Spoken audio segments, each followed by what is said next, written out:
அப்படியே கவுண்டருக்குள்ள போறான். டபக்குன்னு திருப்பூர்ல இருந்து எழுந்துச்சு மைக்க பிடிச்சாரு. என் நெஞ்சில் குடி இருக்கும்னு ஆரம்பிச்சு போலீஸ்காரங்களுக்கு ஒரு திட்டம், நெசவாளர்களுக்கு திட்டம், நடந்து வர்றவங்களுக்கு திட்டம், அப்படின்னு திட்டமா போட்டு தள்ளி விட்டாரு. அவர் தான் சிஎம். நெசவாளர்களின் தயாரிப்புகளை நேரடியாக சர்வதேச சந்தைகளில் விற்பனை செய்வதற்காக அரசுக்கு சொந்தமான ஒரு உலகளாவிய இ-காமர்ஸ் பிராண்ட் உருவாக்கப்படும். மேலும் முக்கிய நகரங்களில் வெற்றி தறி விற்பனை நிலையங்கள், ஷோரூம்ஸ் அமைக்கப்படும்.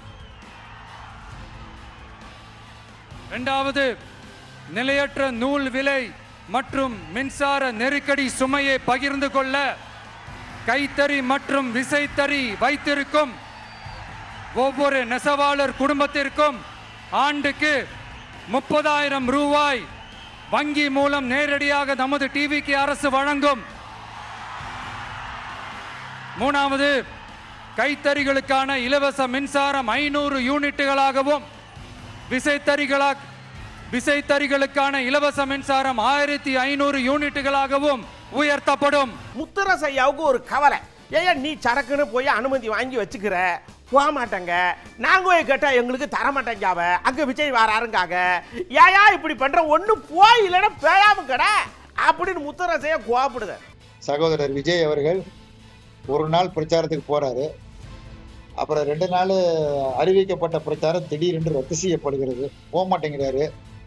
காரணம், அவருக்கு அவங்க கட்சியை சேர்ந்த நண்பர்கள் சொல்றாங்க, அவருக்கு வெயில் அவருக்கு தாக்கு பிடிக்க முடியல, அவர் அப்படியே பழகிட்டாரு அப்படின்னு சொல்றாங்க. இதனால என்ன நடக்குதுன்னு கேட்டீங்கன்னா, மற்றவருடைய பிரச்சாரம் தடைபடுது. இவங்க அனுமதி வாங்கிடுறாங்க. சேலத்துக்கு இத்தனாம் தேதி வர்றேன், நான் 15ஆம் தேதி வர்றேன்னு சொல்லி அனுமதி வாங்கிடுறாங்க. அவங்களுக்கு அனுமதி கொடுத்துட்றாங்க. அங்கே உதயநிதி வர்றாரு, துணை முதலமைச்சர் வர்றாருன்னு கேட்டால், இல்லைங்க விஜய்க்கு அனுமதி கொடுத்தாச்சு, உங்களுக்கு அனுமதி கொடுக்க முடியாதுன்னு மறுத்துடுறாங்க. அப்போ அனுமதி வாங்க முடியல. சரி, அவர் வர்றாருன்னா அவரும் வரல. கடலூரில் அப்படிதான், தருமபுரியில் அப்படிதான், பல மாவட்டங்கள் அது மாதிரி தான். அப்போ போய் மக்களை சந்தித்து பிரச்சாரம் செய்து தங்களுடைய நிலைப்பாட்டை விளக்கி சொல்லி வாக்கு கேட்பதற்கு விஜய் தயாராக இல்லை. மக்களை சந்திப்பதற்கே தயாராக இல்லை. வெயிலை கண்டு பயப்படுகிறார். இந்த பிரச்சாரத்தை என்னன்னு சொல்றது, இந்த வேட்புமனுக்கள் நிராகரிக்கப்பட்டது நீங்க என்னன்னு சொல்றது அப்படின்னா, ஒரு ஆளுங்கட்சியாக வரக்கூடிய கட்சி எந்த தயாரிப்பும் இல்லை. வேட்புமனுக்கள் நிராகரிக்கப்படுவது மட்டுமல்ல, பிரச்சாரத்துக்கே கட்சி தலைவர் தயாரா இல்லை, தொண்டர்கள் ஏமாற்றம் அடைகிறான்னு சொன்னா இந்த பிரச்சாரம் என்னவென்று சொல்வது, கேலி கூத்துக்குரிய பிரச்சாரம். அவ்வளவு. தம்பி, நீ பண்றது பூரா ஒரு சேட்டையா இருக்க தம்பி. நீ இந்த அதிமுக பாஜகவையும் கூட்டியாந்து உட்கார வச்சுட்டு எல்லா சோலையும் பார்த்து விடுவோம் இருக்க. திமுக எதிர்ப்புன்னு சொல்லி நீ வந்த அலம்பல் தாங்க முடியலையே. கொஞ்சம் பார்த்து இரு தம்பி, ஒன்னேவே சோலை முடிச்சு விட்டுற போறாங்க. திருமான எச்சரிக்கை கொடுக்காரு. ஆமா, தமிழ்நாட்டு மக்களுக்கும் சங் பரிவார் அரசியலை பேசுகிற சக்திகளுக்கும் இடையிலே நடக்கிற ஒரு மக்கள் யுத்தமாக இந்த தேர்தல் களத்தை நாங்கள் பார்க்கிறோம். ஒட்டுமொத்த தமிழ்நாட்டு மக்கள் பாஜக அதிமுக கூட்டணி செய்கிற மக்கள் விரோத அரசியலை நாங்கள் எதிர்க்கிறோம். ஆனால் விஜய் அவர்கள் திமுகவை எதிர்க்கிறோம் என்கிற பெயரில் அதிமுக பாஜக அணிக்கு சாதகமான வேலைகளை செய்கிறார் என்பது எங்கள் யூகம். அவர் திமுகவை ஆட்சி பீடத்திலிருந்து அகற்ற விரும்புகிறார் என்பது அவருடைய சொந்த நிலைப்பாடு. திமுகவை ஆட்சி பீடத்திலிருந்து அகற்றிவிட்டு அந்த இடத்தில் யாரை அமர வைக்க பார்க்கிறார், அவரே அந்த இடத்தில் அமர விரும்புகிறார் என்றால் இந்த தேர்தலில் அது சாத்தியமா என்பது அவருக்கே தெரியும், அவருக்கே வெளிச்சம். ஆக அவர் திமுக ஆட்சியை அப்புறப்படுத்திவிட்டு அவருடைய தலைமையிலே ஆட்சி அமைக்க முடியாது என்பது தெரிந்தும் திமுகவை வீழ்த்துவதன் மூலம் பாஜக அதிமுக என்கிற சங் பரிவார்களின் கைகள் தான் ஓங்கும் என்பது தெரிந்தும் அவர் இந்த நிலைப்பாட்டை எடுத்திருக்கிறார். தேர்தல் ஆணையம் பேசாம தேர்தலை நடத்தணும். ஆளுகளை அதிகாரிகளை மாத்திர இது தலைமைச் செயலாளர் கூட மாற்றி வச்சுக்கிட்டு அவங்களை ஜெயிக்கிறதுக்கு நீங்கள் ரூட்டு போட்டு கொடுக்கல. உங்களுக்கெல்லாம் மனசாட்சி இருக்கா? எப்படியாவது ஜெயிக்கணும்னு என்ன கோல்மால் வேணாலும் பண்ண வேண்டியது. மத்திய அரசுகிட்ட கேள்வியாக்கார் சடக்குன்னு திரும்ப என்ன? தேர்தல் ஆணையம் சுதந்திரமாக செயல்படவில்லை, பாஜகவின் கட்டுப்பாட்டில் இயங்குகிறது என்பதற்கு இதுவே மிகச்சிறந்த சான்றாக உள்ளது. தேர்தல் அரசியல் வரலாற்றில் இதுவரை எந்த ஒரு மாநில தலைமைச் செயலாளரையும் தேர்தல் ஆணையம் மாற்றியதில்லை. இது அப்பட்டமான ஒரு பாசிச நடவடிக்கையாகும். இந்த தேர்தல் ஆணையம் சுதந்திரமாக இயங்கவில்லை. பாசிச பாஜக அரசு தம் விருப்பம் போல் தேர்தல் ஆணையத்தை ஆட்டி படைக்கிறது. தலைமைச் செயலாளர் அந்த பொறுப்பிலிருந்து நீக்கம் செய்திருப்பதை விடுதலை சிறுத்தைகள் கட்சி மிக வன்மையாக கண்டிக்கிறது. எல்லா கட்சிக்காரங்களும் நல்லா பேசுங்க. எடப்பாடி ஐயாவை கூட கொஞ்சம் பேச விடுங்க. நீங்க பேச பேச எங்களுக்கு சட சடன்னு ஓட்டு ஏறணும், இன்னும் ஏறணும். அதனால நல்லா பேசுங்க. எடப்பாடி அண்ணாச்சி உங்க பெப்ப குறைச்சிடாதீன்னு கேட்காரு நம்ம பாரதி ஐயா. நாளுக்கு நாள் ஏறிக்கொண்டே போகிறது. நீங்களே தான் கருத்து கணிப்பு பல சொல்லியிருக்கிறார். 180க்கு மேல் தாண்டும் என்று போற போக்க பார்த்தா எதிர்கட்சி அங்கீகரிக்கப்பட்ட எதிர்கட்சியே வருமானது சந்தேகமாக. அந்த அளவுக்கு தமிழ்நாட்டிலே ஒரு மிகப்பெரிய எழுச்சி ஏற்பட்டிருக்கிறது. நாளுக்கு நாள் கூடுது. அது மட்டும் இல்லை, எடப்பாடி டெய்லி ஒரு பிரச்சார கூட்டத்தில் பேசினாருன்னா ஒரு 2% ஓட்டு எங்களுக்கு கூடுதுன்னு அர்த்தம். காரணம் அவ்வளோ அழகாக பேசுகிறார், அவ்வளோ நல்லா பேசுகிறார். கலைஞர் தளபதி உயிரை பற்றி பேசுகிறார், உதயநிதி பற்றி உயிரை பற்றி பேசுகிறார். ஒரு மனுஷனுக்கு தெளிவில்லாத போனால் என்னென்னமோ தோணும். அதனால் வாய்க்கு வந்தபடி பேசுகிறார். அப்படி தொடர்ந்து அவர் பேசணும். அவர் தொடர்ந்து இந்த 8 நாள் பேசுகிற பேச்சு தான் 234 இடத்துல நாங்கள் வெற்றி பெறுவதற்கு வாய்ப்பாக அமைப்போம். பொள்ளாச்சி ஜெயராமன் அண்ணாச்சி வாக்காளர்களுடைய முக பாவனையும் மனசுல இருக்கிறதையும் கண்டுபிடிச்சிருக்கார். மாலை போட வரும்போது ஐயா ராசா எப்படியாவது வந்துருங்க அப்படிங்கிற இது தெரியுது. அதனால நாங்க தான் வருவோங்க. 5 ஆண்டு கால மக்களை துயரத்துக்கு ஆளாக்கிய விடியா திமுக ஆட்சிக்கு முடிவு கட்டுகிற நாள் ஏப்ரல் 23 என்று மக்கள் முடிவு கட்டி எங்கே பார்த்தாலும் நாங்கள் போகிற இடங்களெல்லாம் எங்களுக்கு மிக சிறப்பான வரவேற்பை முன் எப்போதும் இல்லாத வகையிலே பிரம்மாண்டமான வரவேற்புகளை தருகிறார்கள். மக்கள் ஆரவாரமாக அவர்களாகவே மலர் மாலைகளை போடுகிறார்கள், வாழ்க கோஷங்கள் எழுப்புகிறார்கள். எங்கே பார்த்தாலும் எடப்பாடியாருடைய அலை தமிழகம் முழுவதும் வீசிக்கொண்டிருக்கிறது. இவர் இப்படி வாக்காளர் முகத்தை கண்டுபிடிச்சாங்கல்ல, இவருடைய முகத்தை ஒருத்தர் கண்டுபிடிச்சிருக்காங்க. அண்ணன் இருக்கிற ஊரில் பெண்களை தெய்வமா வணங்குதாக. பெண்களுக்கு எங்கேயாவது ஒரு இழுக்கு ஏற்பட்டு இருக்கா சொல்ல முடியுமா? சுட்டு வரல காட்டி சொல்ல முடியுமா அப்படின்னு கேட்கறது யாரு தெரியுமா? விந்தியாக்கா கண்டுபிடிச்சிருக்காங்க. ஆமா, வெற்றி வேட்பாளர் எங்க மூத்த சகோதரர். இவருக்கு ஓட்டு கேட்கிறதே நாங்கெல்லாம் செஞ்ச பெருமை. எங்களுக்கு அவ்வளவு பாக்கியம்.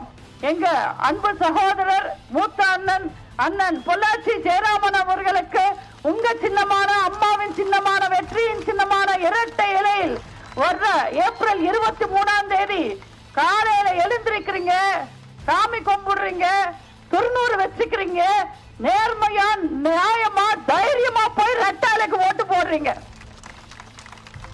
நான் சொன்னதெல்லாம் புரிஞ்சுதாமா உங்களுக்கு? நல்லா புரிஞ்சதா? ஞாபகம் இருக்குமா? இதெல்லாம் ஞாபகம் இருக்கோ இல்லையோ, இந்த 2 வரி மட்டும் ஞாபகம் வச்சுக்கங்க.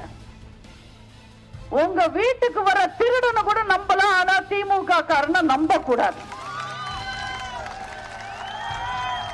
திமுகக்கு ஓட்டு போடுறதும் குரங்குக்கு கோட்டு போடுறதும் ஒண்ணுதான். சுத்த வேஸ்ட். அப்படியே சௌமியாக்கா போய் ஓட்டு கேட்க போறாங்க. யாத்தா எங்களுக்கு ஓட்டு போட்டுருங்க, எங்க பார்த்தாலும் பொம்பளைகளுக்கு பாதுகாப்பு இல்லையா, நான் வந்தா பொம்பளைகளுக்கு பாதுகாப்பு கொடுக்கறதுக்கு எல்லா வேலையும் பார்ப்பேன். ஆமா பாருங்க, மொபைல் கோர்ட்டே கம்மியா தானே இருக்கு, நான் வந்தோம்னா எல்லாம் கோர்ட்டா வச்சிருப்பேன். ஆக பிரச்சனை தீர்க்க பண்ணிவிடா அப்படின்னு மைண்ட் வாஷ்ல யார கேட்காங்க. பெண்கள் பாதுகாப்பு அதை உறுதி செய்ய வேண்டிய கட்டாயத்துல நாம இருக்கின்றோம். 6 மாசம் 1 வருடத்துக்குள்ள அந்த கேஸை முடிக்கணும். தினம் அந்த கேஸுக்கு ஒரு நாள் விட்டு ஒரு நாள் வாதாடணும். அது 10 மாசம் அவங்க வயசாகி சாவர வரைக்குமா அந்த கேஸ் நடந்து இருக்கும். ஒரு குற்றம் செய்தவங்க கண்ணெதிர்க்க நடமாடின்னு அந்த குடும்பத்தோட நிலைமை என்ன பாருங்க. அந்த கேஸை, அந்த பாலியல் வன்கொடுமை வழக்கை விரைந்து முடிக்க வேண்டும். அதற்காக நிறைய சிறப்பு நீதிமன்றங்களை அமைக்க வேண்டும் சொல்லியிருக்காங்க. 55 நீதிமன்றங்கள் வேண்டுமா? ஆனா எனக்கு 20 நீதிமன்றங்கள் தான் இந்த கேஸ்கள், இந்த போக்சோ கேசுகளையும் மகளிர் மேல் நடத்தப்படும் குற்றங்களையெல்லாம் விசாரிக்கிறது. நம்ம நிர்மலா சீதாராமன் இருக்காங்கல்ல, அவங்களுக்கு முத்துராசையா ஒரு பாடம் எடுக்கார். என்ன எடுக்காருன்னா, அதாவது நீங்க என்ன செஞ்சாலும் அதுல ஒரு 10 பொய்யை ஆட் பண்ணிக்கிறீங்க. பொய்யா சொல்றியா, அதுக்கு பாரதியாரையும் துணைக்கு எடுக்கிய. அவர் தான் சொன்னாரு பொய் சொல்லல் ஆகாதடி பாப்பான்னாரு. நீங்க பாப்பாக்குன்னதை பாப்பான்னு மட்டும் நினைச்சுக்கிறப்படாது அப்படிங்க. ஆக விவசாயிகளுக்கு ஊக்கத்தொகை கொடுக்க கூடாது என்பதில் ஒன்றிய அரசாங்கம் உறுதியாக இருக்கிறது மட்டுமல்ல, பொய் சொல்லுகிறார். அதுதான் பிரச்சனை. மகாகவி பாரதியை பற்றி மோடியும் நிர்மலா சீதாராமன் நிறைய பேசுறாங்க. பொய் சொல்லக்கூடாது பாப்பா அப்படின்னு அதையும் சேர்த்தான் பாரதியார் பாடியிருக்காரு. நிர்மலா சீதாராமன் கவனத்தில் கொள்ள வேண்டும்.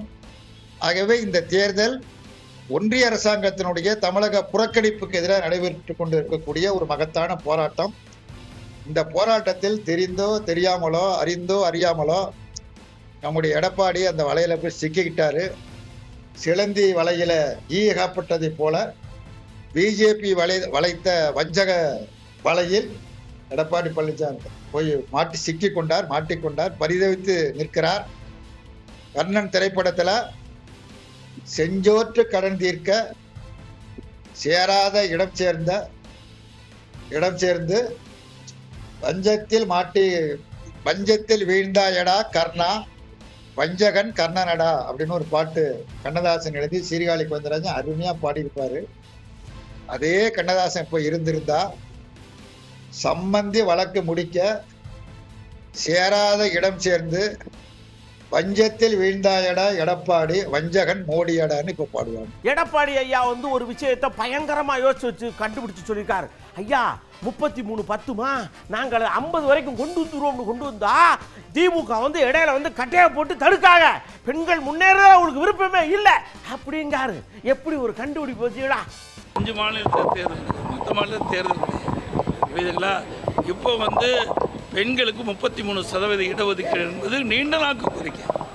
அந்த கோரிக்கை இப்போ நிறைவேற்றுகின்ற ஒரு தருணம், அருமையான தருணம். அது அவரால் பொறுக்க முடியல.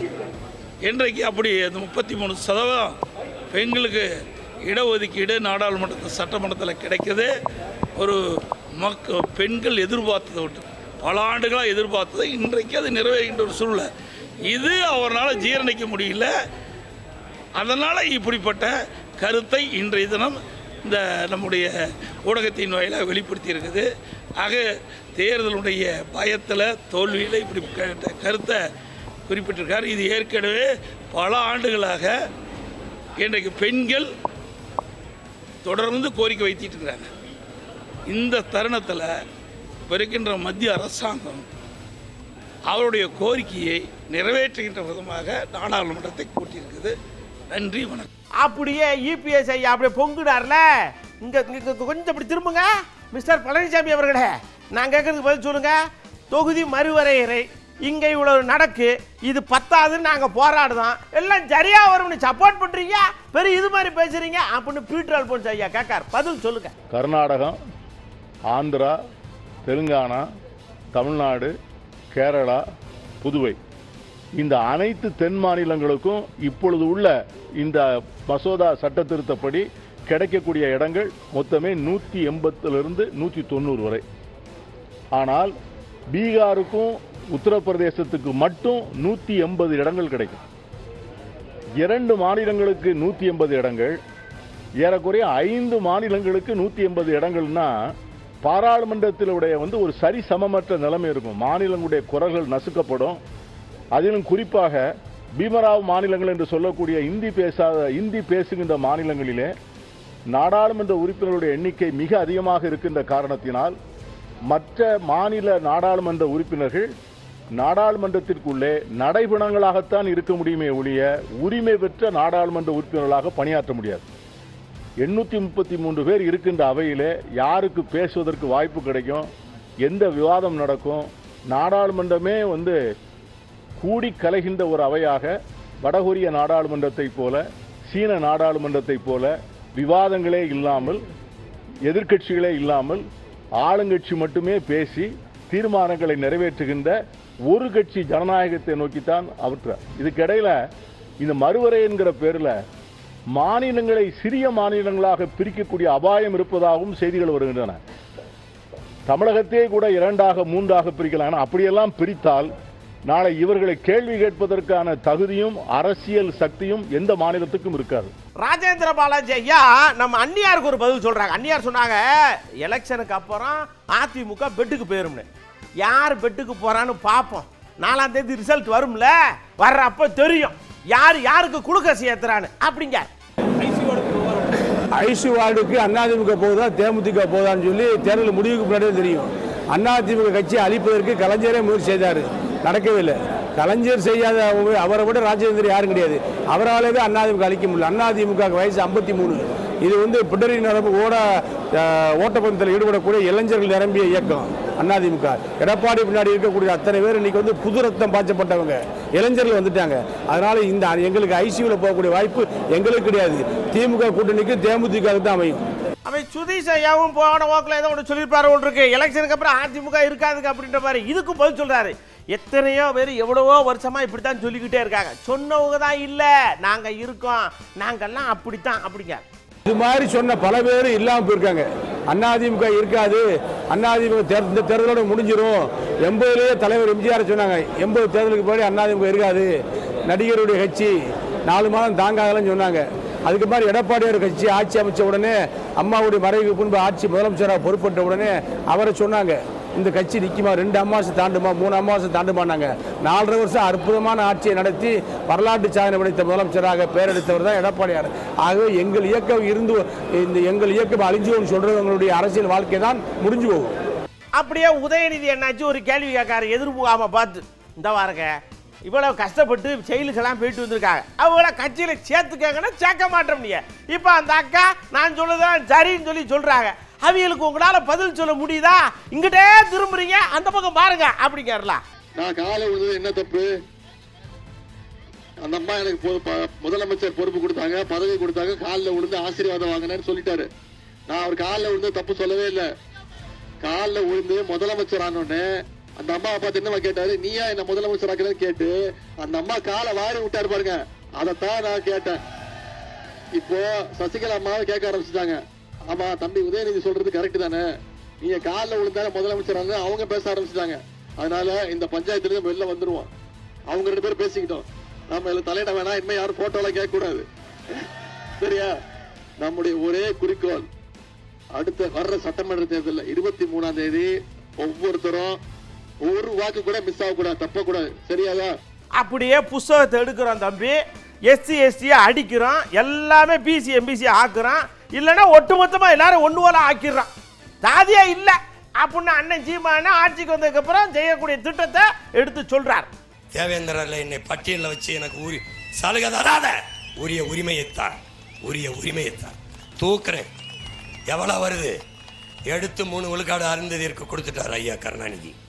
பரவாயில்ல இருக்கட்டும், ஆனால் பிரியாரிட்டி ஃபர்ஸ்ட் ப்ரிஃபரன்ஸ் முன்னுரிமை அதை தூக்குறேன்.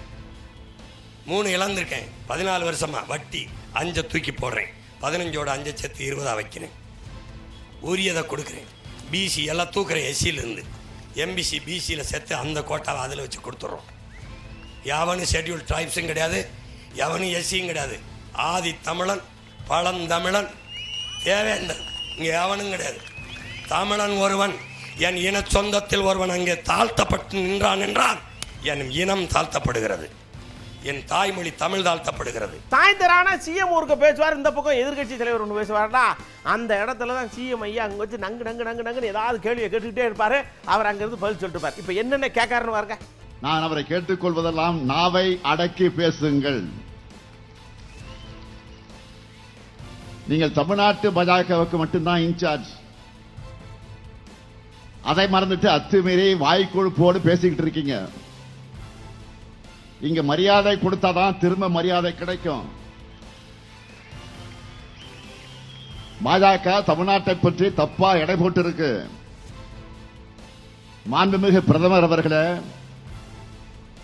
உங்க முன்னாடி கையை கட்டிக்கிட்டு அடிமையா இருக்காங்களே சிலர், அவங்கள வச்சு தமிழ்நாட்டை குறைச்சி எடை போடாதீங்க. தமிழர்கள் அறிவானவர்கள், சுயமரியாதைக்கார உடையவர்கள். எங்க தன்மானத்து மேல கையை வச்சா டெல்லியில் இருக்கக்கூடிய ஆணவத்துக்கு நாங்க கொடுக்கிற பதிலடி கடுமையானதாக இருக்கும். தமிழ்நாட்டுக்காக தமிழத்துக்காக போராட இப்ப யார் இருக்கா? தந்தை பெரியார் இல்ல, பெருந்தலைவர் காமராஜர் இல்ல, பேரறிஞர் அண்ணா இல்ல, தலைவர் கலைஞர் இல்லைன்னு நினைச்சீங்களா? அது பெரிய தப்பு. அவங்களுடைய முழு உருவமா இந்த முத்துவேல் கருணாநிதி ஸ்டாலின் இருக்க. அவங்களுடைய ஆற்றல் எல்லாம் தமிழ்நாட்டு மக்கள் ரூபத்தில் என் கூட கடைசி மூச்சு இருக்கிற வரைக்கும் தமிழ்நாட்டுடைய தன்மானத்தை உரிமைகளுக்காக இந்த ஸ்டாலின் களத்தில் நிற்பான், சண்டை செஞ்சுக்கிட்டே இருப்பான்.